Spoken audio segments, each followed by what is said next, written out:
1월 1일이고요. 새해가 밝았습니다. 그래서 지금 1월 1일이라서 여기는 거의 1월 3일까지 쉬거든요. 근데 이제 내일 쇼잉이 있어서 왔습니다. 여기 오면 제일 먼저 해야 되는 게 이 옆에 이제 이름을 기재해야 돼요. 그래서 이렇게 기재를 하고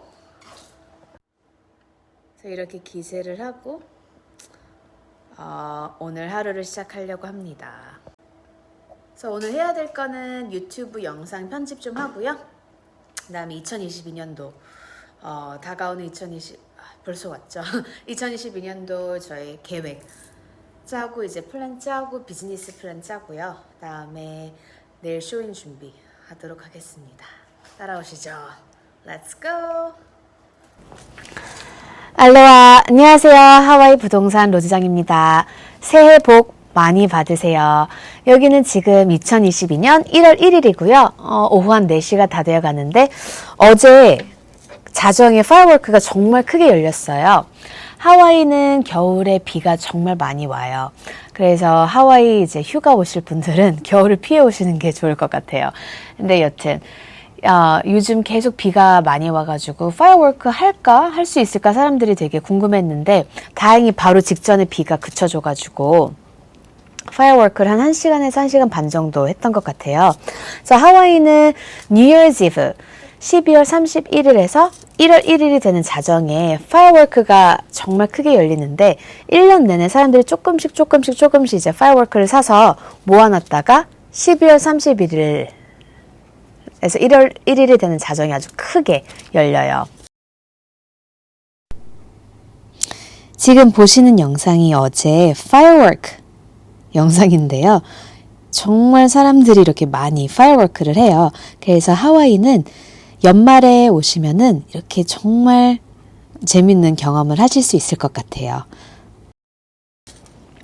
그래서 오늘은 제가 하와이 부동산 중개사로 일을 하면서 정말 많이 질문을 받는 것 중 하나가 주택, single family home vs 콘도예요. 많은 분들이 이제 문의가 와요. 주택을 사는 게 좋을까요? 아니면 콘도를 사는 게 좋을까요? 그래서 주택 vs 콘도에 대해서 얘기하고자 해요. 그래서 주택은 영어로 single family home이라고 해요. 그래서 single, 단독, family, 가족, home, 집. 그러니까 단독적으로 가족이 살 수 있는 집이라고 해서 single family home이라고 하고요. 하와이 여기 부동산에서는 single family home 약자로 SFH 이렇게 새 알파벳으로 많이 이렇게 구분을 지어요. 그리고 콘도는 콘도미니엄의 약자고요. 그래서 주택, single family home과 콘도의 차이를 제가 5개로 나눠봤습니다. 첫 번째는 라이프스타일이에요. 라이프스타일에 따라서 콘도를 사느냐 아니면은 싱글 패밀리 홈, 주택을 사느냐 이렇게 나뉘는데 라이프스타일 콘도는 정말 심플하다는 거. 왜냐하면은 콘도는 빌딩이 있고 그 안에 유닛만 생각하시면 돼요. 그 주변에 surrounding land, 그러니까 그 주위에 있는 땅? 토지는 이제 생각을 안 하셔도 되기 때문에 아주 심플하다는 거. 반면에 주택 같은 경우는요. 안에서 사는 공간 플러스 그 주변의 공간들 뭐 앞마당, 뒷마당, 뭐 잔디도 깎아야 되고 그런 걸 세세하게 관리해야 될 게 많다는 거. 그거에 있어서 라이프스타일을 먼저 생각하시면 될 것 같아요. 두 번째는 cost, 비용입니다. 그래서 그 중에 제가 말씀드리고 싶은 거는 HOA예요. HOA는 관리비인데 Homeowner Association의 약자입니다. 그래서 HOA 같은 경우는 콘도랑 Single Family Home을 봤을 때 콘도는 세대수가 많기 때문에 그 안에 관리해야 될 것들이 많겠죠. 뭐 공동 그 지역, 예를 들어서 뭐 엘리베이터, 로비, 그다음에 뭐 그런 헬스장이 있으면 헬스장, 뭐 수영장, 그런 어메니티, 그런 관리할 게 많아서 HOA가 이제 싱글 패밀리 홈에 비해서는 훨씬 높죠. 반면에 이제 싱글 패밀리 홈은 단독 집이기 때문에 자기 집만 관리하면 되잖아요. 그래서 HOA가 낮다는 점이 있습니다. 그래서 한국에 계시는 분들 중에서 이제 많이 물어보시는 분들이 많아요. 콘도의 HOA는 어떻게 됩니까? 이렇게 많이 물어보시는데 그거는 정말 다양하다는 거. 그래서 그 콘도에 따라서 너무 달라요. 그 같은 지역이라도 콘도가 바로 옆에 있는 콘도라도 HOA가 확연히 다른 경우가 많기 때문에 그거는 이제 저한테 따로 어떤 빌딩의 콘도의 HOA는 어떻게 되는지 이제 여쭤봐 주시면 될 것 같아요. 그리고 싱글 패밀리 홈의 그 HOA도 지역마다 조금씩 다르고 그 집마다도 다르다는 거 말씀드리고 싶습니다. 세 번째는 flexibility입니다. 콘도랑 싱글 패밀리 홈 중에서 어떤 게 더 flexible 할까요? 즉 어떤 게 더 유연할까요? 라고 제가 이제 그렇게 차이를 나눌 수 있는데요. 콘도의 경우는 안에 인테리어 레노베이션을 하시거나 아니면 뭔가를 수리하시거나 뭐 고치시거나 할 때 소유주 협회의 승인이 필요해요. 그래서 제가 예를 드리자면 와이키키 콘도를 제가 리스팅을 받아서 한 달 후에 마켓에 올라갈 거예요. 근데 이제 올리기 전에 저희 셀러가 그럼 예쁘게 고쳐서 예쁘게 이제 안에 수리하고 뭐 마루도 바꾸고 키친도 이제 조금 더 큰 카운터로 바꾸고 이렇게 하기로 했어요. 근데 그거를 승인 받는 데까지 한 2주가 걸렸습니다. 그래서 그건 당연히 콘도마다 다르고요. 그 콘도 안에 규정, 소유주 협회의 그런 가이드라인에 따라 다르지만 그렇게 수리하시거나 할 때 막 마음대로 바로바로 하실 수가 없다는 거. 항상 그런 어프로브를 받으셔야 된다는 거. 그거를 꼭 아시고요. 그에 비해서 싱글 패밀리 홈, 단독 주택 같은 경우는 마당에 스페이스가 있다면 뭐 수영장을 만드셔도 되고 아니면 지붕을 교체하고 싶다. 그러면 바로 교체하셔도 되고 화장실에 타일을 바꾸고 싶다. 그러면은 뭐 아무의 승인 필요 없이 바로 하셔도 되고 집에 펜스 울타리를 치고 싶다. 그러면 바로 그렇게 바로 설치하셔도 되고요. 그런 점에서 어떤 게 더 플렉서블한가에 따라서도 콘도랑 그다음에 단독주택의 큰 차이라고 할 수 있을 것 같습니다. 네 번째는 위치와 편의성이라고 할 수 있겠는데요.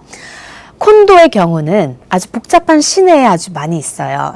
그에 반면에서 싱글 패밀리 홈은 조금 시내에서 살짝 외곽으로 가셔야지 싱글 패밀리 홈을 찾으실 수 있습니다. 그래서 와이키키 같은 경우 우리 한국 분들이 많이 가시는 와이키키 그 해변가에는 주택이 없죠, 당연히. 아주 복잡한 시내에는 콘도들이 참 많이 위치하고 있다는 거. 그래서 콘도에 사시면은 걸어서 이제 레스토랑 가기도 편하고 뭐 쇼핑 센터도 있고 주위에 그런 점이 편하다는 거 말씀드리고 싶어요.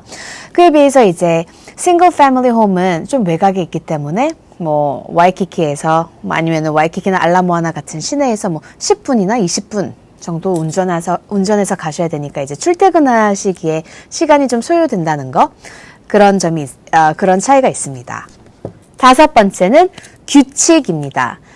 콘도의 경우는 따라야 하는 규칙들이 많아요. HOA에서 정한 그런 규정들을 많이 따라야 되는데 뭐 예를 들어서 밤 10시 이후에는 음악을 크게 틀어서는 안 된다라는 게 있고 뭐 또한 애완동물 제약이 있는 경우도 있겠죠. 어떤 빌딩 같은 경우는 애완동물이 절대 안 되는 곳이 있고 어떤 빌딩 같은 경우는 애완동물은 되나 단 2마리까지만 된다. 뭐 이런 식으로 규정들이 있어요. 그리고 뭐 또 세 번째, 뭐 예를 들어 보자면은 손님이 오면은 무조건 사인인을 하고 어떤 차로 오셨는지 그런 거를 다 이제 기재해야 되기도 하고요. 그런 반면에 단독 주택 같은 경우는 그런 규정이 전혀 없다는 거. 그래서 그런 면에서 오는 프리덤이 있겠죠. 그래서 그게 다섯 번째 차이라고 할 수 있겠습니다. 제가 이렇게 간단하게 콘도 vs single family home의 차이에 대해서 말씀을 드렸는데요. 그에 관해서 이제 제가 꼭 주의사항을 말씀드리고 싶어요. 콘도를 사실 때는 꼭 뭐를 또 확인을 하셔야 되냐면요. future assessment가 있는지 없는지를 확인하셔야 돼요. 그래서 이제 콘도를 고르실 때 꼭 그 콘도에 비상기금이 있는지 또 꼭 확인을 하셔야 됩니다. 그건 어떻게 확인을 하시냐면 하와이 같은 경우는 purchase contract라고 해요. 오퍼를 집어넣을 때 purchase contract 그 계약서죠.